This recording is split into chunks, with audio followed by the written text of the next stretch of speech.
Hello everyone, আজকে আমরা বাড়িতে রান্না করছি মাটন কষা।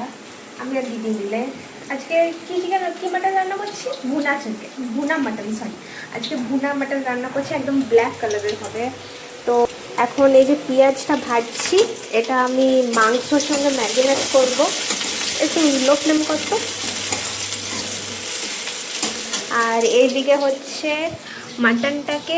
মাটনের মধ্যে হলুদ দিয়েছে। নুন দিয়েছিস? নুন দেয়নি, শুধু হলুদ দিয়েছে। আর উপরে এই যে আদা রসুনের পেস্ট আর এই পেঁয়াজ ভাজাটা দিয়ে পরে ম্যারিনেট করব। এই যে পেঁয়াজটা ভেজে নিয়েছি, এবার এই পেঁয়াজটা এর মধ্যে দিয়ে দেবো।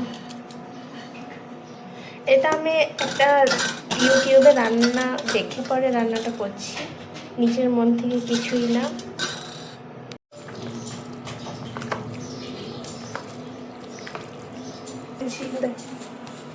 আর মেয়েটা এখন দিচ্ছে পেঁয়াজ ভাজার তেল। প্লেট করা মাটনটা এখন আমি কড়াইয়ের মধ্যে দিয়ে দেবো।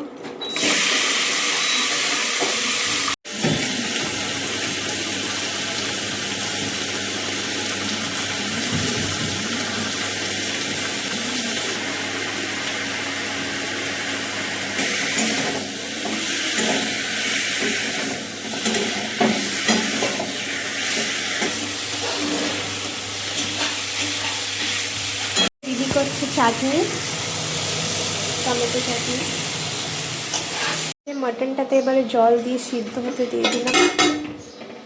তো সেদ্ধ হতে টাইম লাগবে, কুকারে সেদ্ধ করলে টেস্টটা চলবে, তার জন্য কড়াতেই সেদ্ধ হতে দিয়েছি। রান্না হয়ে গেছে কমপ্লিট। এই যে এখানে মাটন কষা,